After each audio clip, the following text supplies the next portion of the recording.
Prime Minister Modi addressed the nation on Monday, delivering his first speech since the launch of Operation Sindoor on the 7th of May, India's military response to the Pahalgam terror attack. In his address, the Prime Minister said Pakistan seeks survival. It must dismantle its terror infrastructure. There is no other path to peace. Pakistan को अगर बचना है तो उसे अपने terror infrastructure का सफाया करना ही होगा। इसके अलावा शांति का कोई रास्ता नहीं है। भारत का मत एकदम स्पष्ट है। टेरर और टॉक एक साथ नहीं हो सकते।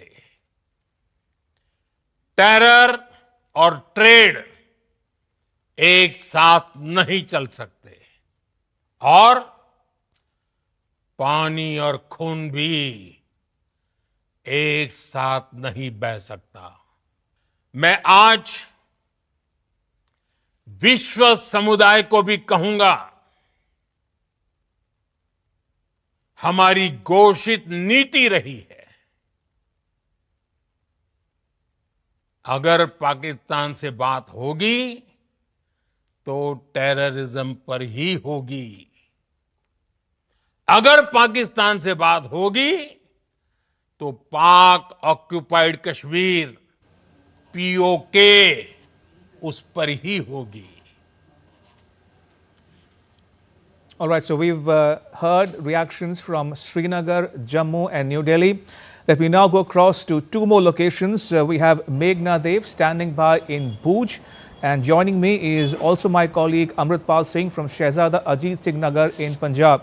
To you first, Meghna, talk to us about what did you and the people of Bhuj tonight as we speak make of the Prime Minister's speech, the tone and tenor of his speech and the substance and symbolism behind it as well?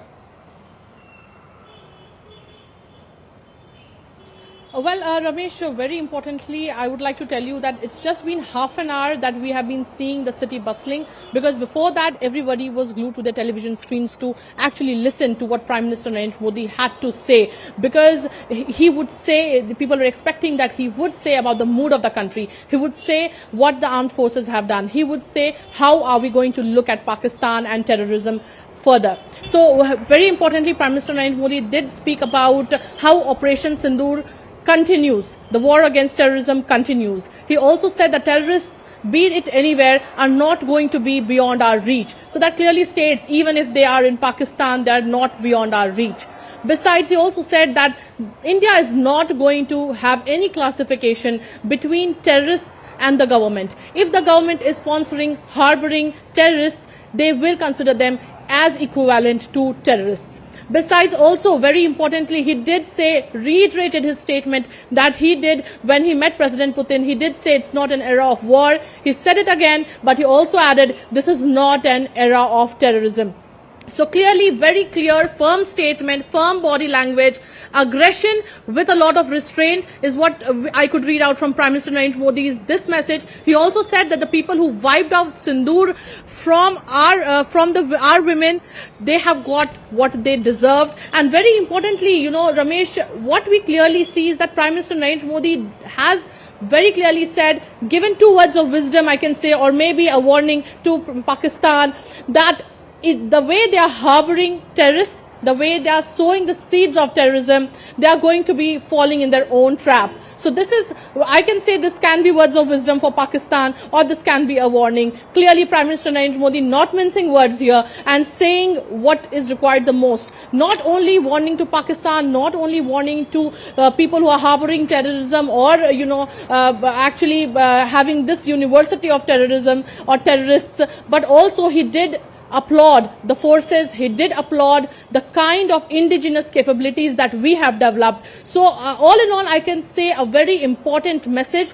This was something that the people of the country were waiting for, a kind of message that could actually help them also understand that where India is heading at the moment, why India is also not only continuing with this Operation Sindoor, because it is going to continue until and unless all these terrorists are, and not only about the terrorists, but also Prime Minister Narendra Modi clearly sending out a message, as we just heard.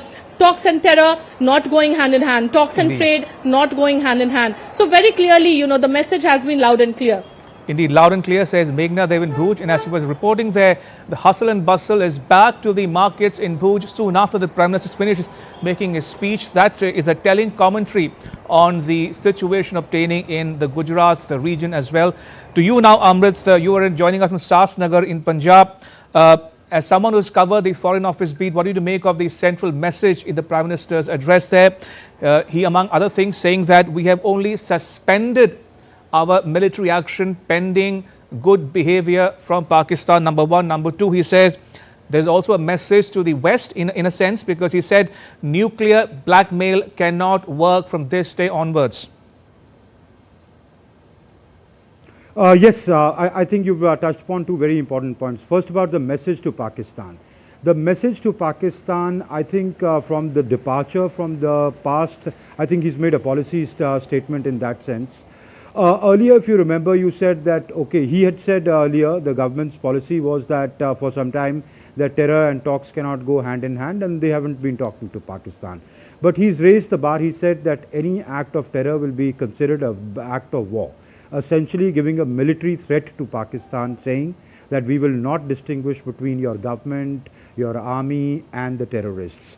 If any act of terror emanates from your soil, there will be military action from India, you will be hit. So it's a clear military threat to Pakistan that terror has to stop. Second, he said, if talks happen, first terror needs to stop for talks to happen, but if talks happen, then talks will be only centered around terror, one, and second, POK. I think that's a departure from past, because in the past you would have a comprehensive study, you would have a comprehensive dialogue where you would include all issues. You could discuss waters, you could discuss Sir Creek, you could discuss Kashmir also, their concerns, their issues about Kashmir. Now he's saying that only that part of Kashmir which you have illegally occupied will be discussed. This part of Kashmir, which is under Indian control, is not up for negotiation, is not up on the table. I think that is a significant message. I don't know what it means for talks to go further. How Pakistan would Pakistan be only wanting to talk about Pakistan occupied Kashmir? So it has put, it's a departure from the way you approach the issue, and that's a significant departure. We'll have to see what the consequences, but that's a long way away. That's quite a way, because talks will only happen once the atmosphere is conducive. By then, what situations change, we'll have to see. But it's a significant departure. Indeed. Now, to the international community. The international community would always tell you that, oh, don't fight, stop it, because you're both nuclear power. What if it escalates out of hand? The message today in his address to the nation, and also by extension to the world, was that nuclear blackmail by Pakistan will be no deterrent. India is in no mood to take this nuclear blackmail, just because they're a nuclear power and they can every time get away with things. Indeed. Because the world is under threat. They are a threat to the world, and if they do not stop terrorism, he said, if you do not stop, you will be finished. And absolutely, if you do not decimate terrorism, we will. All right, let me thank both my colleagues, Amritpal Singh in Sasnagar, Punjab, Meghna Dev joining us from Bhuj in Gujarat. Let me also thank my previous colleagues who joined us from other locations, Vishal Baristow in Srinagar, Ankush Sharma in Jammu, and Debyendu Mondal joining us from New Delhi.